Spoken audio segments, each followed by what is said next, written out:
Hello, welcome to another off-season edition of Hawks Recap. It is September now. The weather is starting to chill out a bit. We are under 2 weeks away from Blackhawks preseason, under 1 month away from regular season. Hockey season is gonna get here real soon. It's gonna be just like that.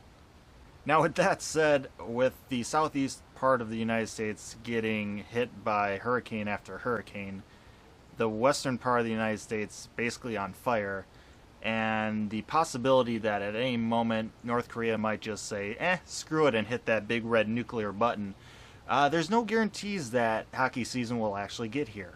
But for the sake of argument, let's just assume the hockey season gets here. A couple of things have developed. Today it was announced that Cody Franson has signed a PTO contract with the Hawks. Woohoo. Basically that means he declined or denied or just decided to ignore any contracts that came from other teams. And he did get some 1-year actual, contracts, not just player tryout contracts. He decided to ignore those and sign a PTO with the Hawks. So we'll be seeing him in training camp and preseason games, and most likely, eventually, he'll be joining the Hawks for the regular season. Now, the Hawks cap situation kind of plays a role into this. We can't just sign him to a regular contract. That's why he has a PTO offer. Once the regular season hits and we put Hossa on long-term IR, his cap space opens up and we'll be able to sign Franzen to a normal contract. So there's a pretty safe bet that that's kind of going on behind the scenes, and kind of behind the back type of negotiations are happening with that. He's not just ignoring those other 1-year contracts from other teams just for a PTO. That's an assumption we can probably make.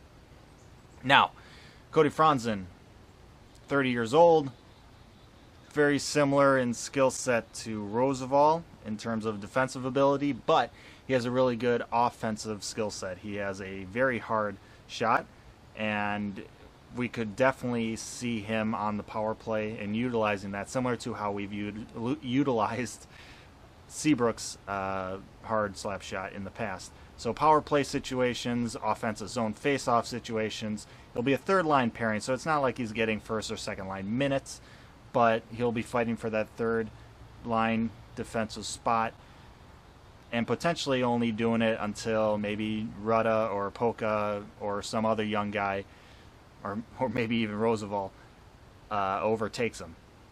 Who knows? But he'll be kind of in that area. He won't be getting the first or second line minutes like Duncan Keith or Seabrook or Connor Murphy or Forsling or Kempney. So that's where we'll see him most likely.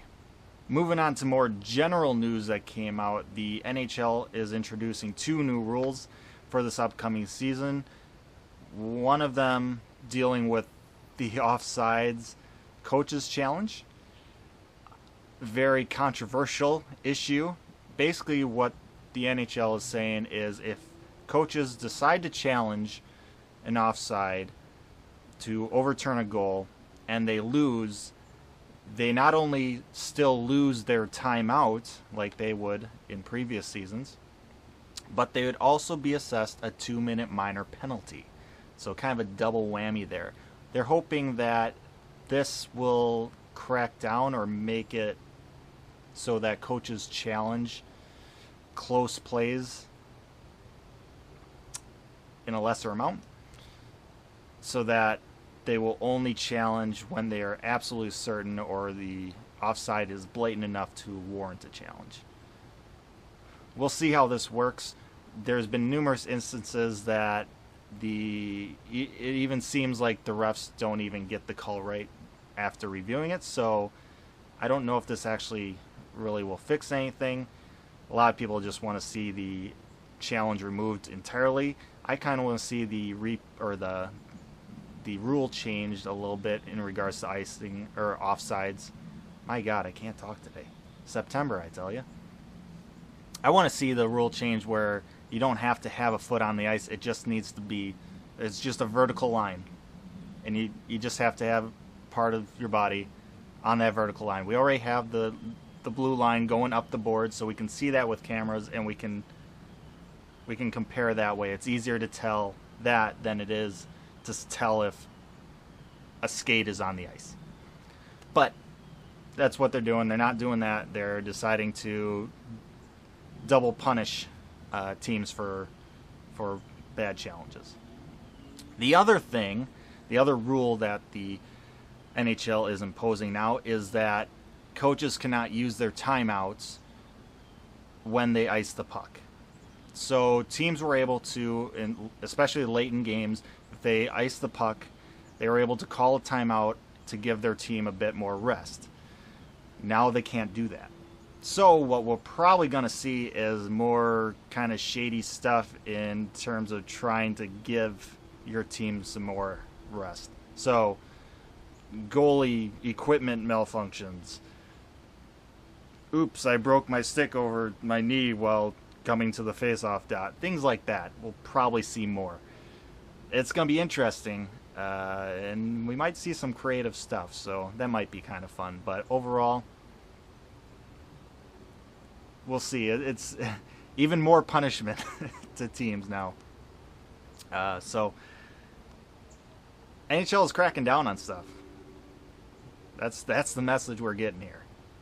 And one final thing, Hawks recap news itself. This video series thing, we got news on this. I created a logo for it, for Hawks recap. I know it's not really that exciting, but it's something that you're going to just start seeing it more. So if you're thinking, oh, hey, what does that stand for? What does that HR logo thing stand for? It stands for Hawks recap. I will give you a sneak peek right now. I'm just going to superimpose it right on my shirt here. Here you go. There it is. Right there. You saw it. You won't see it again till the preseason game recaps. That's when you'll start seeing it. So enjoy the preview. And I lied. One more final thing. Since we are less than a month from the regular season, that gives me a chance to remind you that there is less than 1 month left to help me donate to the Cancer Research Institute. I have pledged this since the news about Eddie Olczyk came out. I am pledging $100 plus another $1 per like that my initial cancer pledge video came out. I have a link to that down in the description. Please click that, share that with your friends and family. Put a like on there if you haven't already, and promote that to your friends and family as well. The more likes you get, the more money I'm going to be donating to the Cancer Research Institute. Right now, I think it's up to like 41, so I'm going to be donating $141 right now.